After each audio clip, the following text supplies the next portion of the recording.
So 3.6, we're looking at adding and subtracting, and you may think, well, how come we didn't do adding and subtracting first? It's actually because multiplication and division are easier in this case to do. So if you have common denominators, you can add or subtract pretty easily because you can combine that denominator. So now I have 2a minus 1.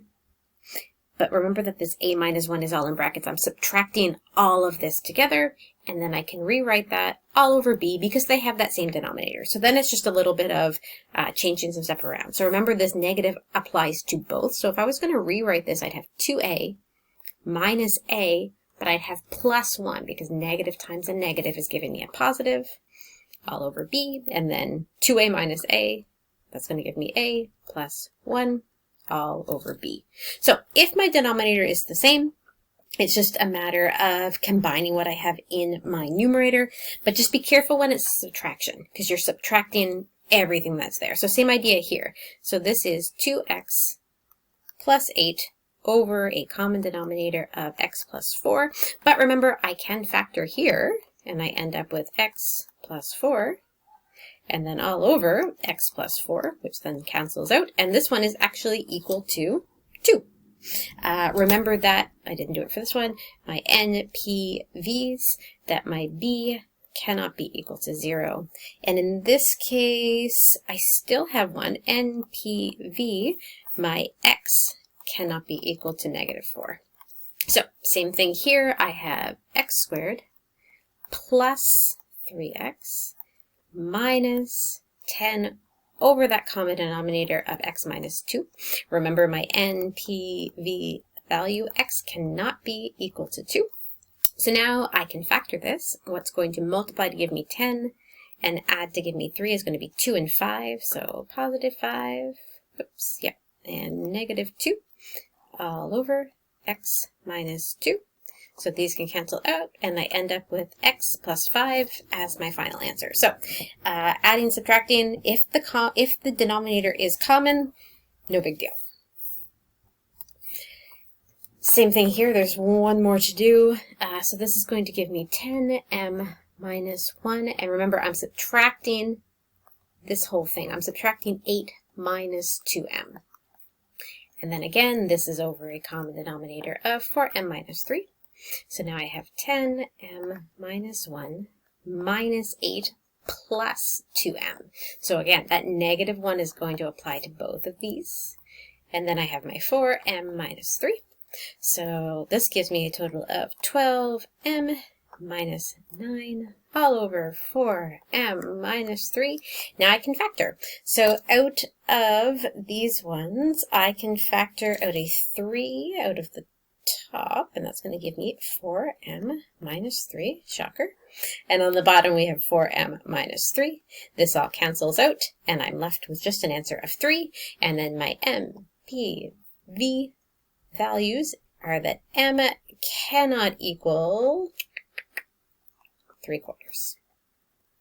All right, one last one here. So same thing, common denominator.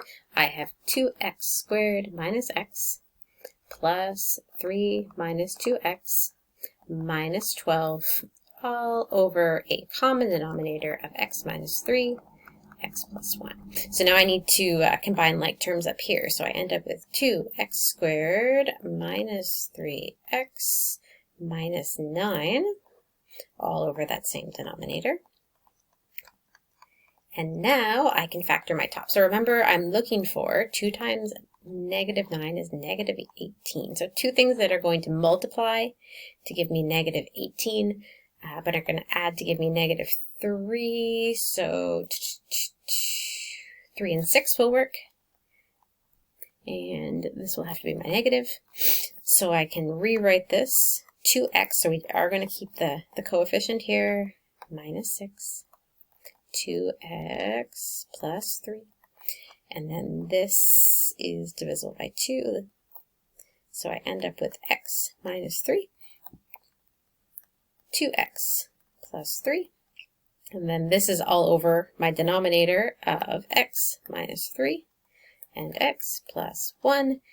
These will cancel out, and I will be left with 2x plus 3 all over x plus 1. And there's nothing else here that I can factor out, that I can simplify, etc. So that will be my final answer. And then my NPV values, x cannot be equal to 3 or negative 1. All right, so now when we have an unlike denominator, just like when we're adding and subtracting and fractions with just values in them, we need all of these to have the same denominator. So in this case, remember that that negative 3 is technically over 1. In this case, my lowest common denominator is going to be, I need at least 2 x's, at least 1 y. So my lowest common denominator is going to be x squared and y. So then I'm saying, okay, what do I have to do to this to change it into my lowest common denominator? Well, I'd need to multiply by x. So I'm multiplying both of these by x. This one I would need to multiply by y, so that this would be that lowest common denominator. And this one I'd actually need to multiply by x squared y. So now I can rewrite this out. So I have 2x squared over x squared y. And then I have 4y over x squared y. And then I have 3x squared y over x squared y. And now I'm back to the examples we just did. I'm adding, I have that common denominator, so I can add everything together. So I have 2x squared plus 4y plus 3x squared y all over x squared y. And there's no factoring or simplification that can be done here, so then I'm just looking at my NPV values. So I know that x cannot equal 0, and y, whoops, also cannot equal 0.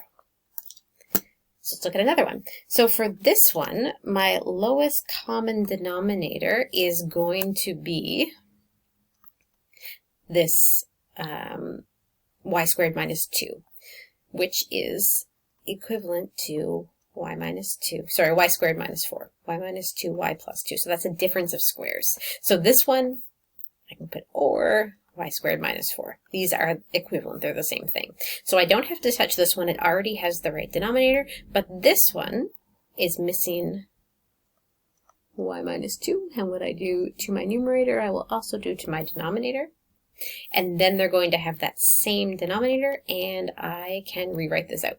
So I end up with y squared minus 20 plus, this is going to give me, if I multiply this out, y squared minus 4y, it's not difference of squares, I do have that middle term, plus 4, all over, and I'm going to leave the denominator factor because I am going to come back and factor this eventually anyway. So now I can combine like terms. So that will give me 2y squared minus 4y minus 24. And then from here, I'm looking to factor. So I can factor out a 2 to start. Hold on, let me write my denominator in here. So I can factor out a 2 to start, and that's going to give me with y minus 2y minus 12, and again, all over that y minus 2. Here, y plus 2, and we'll bring my work up here. Then I can factor this again. What's going to multiply to give me a negative 12 and add to give me that negative. Scratch that, I did something wrong. Let's actually add right today. There we go. So this ends up being negative 20 plus 4, which is negative 16. When I factor that out, it's going to give me 8. I ran into a problem where nothing was actually going to work for that. So let's do y minus 4 and y plus 2. So I factored that out, and then I have this y minus 2 and y plus 2 on the bottom. So this is going to cancel out, which will leave me with 2y minus 4. And I could multiply that in if I wanted to, it wouldn't be incorrect, but I'm going to leave my answer like this for now, just because I can. And then I'm looking at those NPV values. So I know that y cannot equal 2, and it cannot equal negative 2. All right. So this one looks a little scary, but it's actually not that bad. So remember, when I'm dividing, that would be the same as multiplying by my inverse. But before I do that, I need some common denominators because I have some addition and subtraction here. So common denominator here is going to be x. So I can rewrite my 1 as x over x, that's the same as 1, plus 1 over x. And then this I can rewrite x,